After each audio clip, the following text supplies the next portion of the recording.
তিথি অনুযায়ী শুরু হলো বাসন্তী পূজা। সনাতন হিন্দু ধর্মাবলম্বীদের অন্যতম এই ধর্মীয় উৎসবকে সামনে রেখে অনুষ্ঠিত হলো মহতী কর্মসূচি রক্তদান। এমনটাই দেখা গেল আগরতলা উত্তর বাধারঘাট স্থিত দিজয় সাহার বাড়িতে। বাসন্তী পূজা উপলক্ষে দিজয় বাবুর বাড়িতে এ নিয়ে দ্বিতীয়বার আয়োজন করা হয় রক্তদান উৎসব। আর এই উৎসবে উপস্থিত থেকে রক্তদাতাদের উৎসাহিত করেন স্থানীয় কর্পোরেটর সহ বিশিষ্টজনেরা। তিথি অনুযায়ী আগামীকাল শুক্রবার থেকে শুরু হতে চলেছে বাসন্তী পূজা।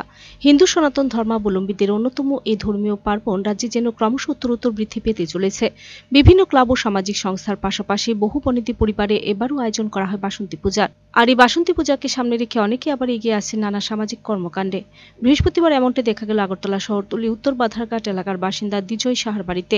গত কয়েক বছর ধরে দিজয় বাবুর বাড়িতে অনুষ্ঠিত হয়ে আছে বাসন্তী পূজা। এবারও যেন তার ব্যতিক্রম নয়।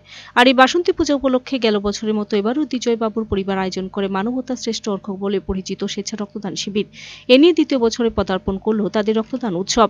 শিবিরে দিজয় বাবুর পরিবার ও আত্মীয় পরিজনরা প্রত্যেকে এগিয়ে আসেন রক্তদানে।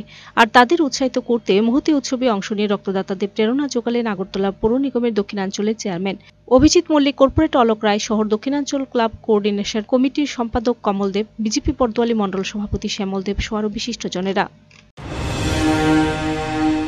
প্রথমেই সাধুবাদ জানাই আমাদের নাগেরজোলা বাস সিন্ডিকেটে। দ্যাট মিনস এবার আমরা মাননীয় মুখ্যমন্ত্রী এই বাস সিন্ডিকেটের নামকরণ করেছেন, এটা শ্যামাপ্রসাদ মুখার্জি বাস স্ট্যান্ড।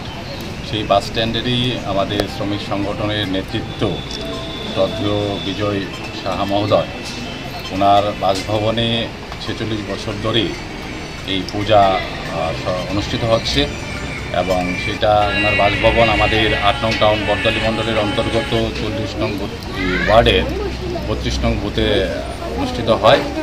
এই 46 বছর ধরে উনি বাসন্তী পূজার পাশাপাশি, মায়ের পূজার পাশাপাশি বিভিন্ন সামাজিক কর্মকাণ্ডের মধ্যে বিশেষ করে প্রতি বছরই রক্তদান শিবির করেন।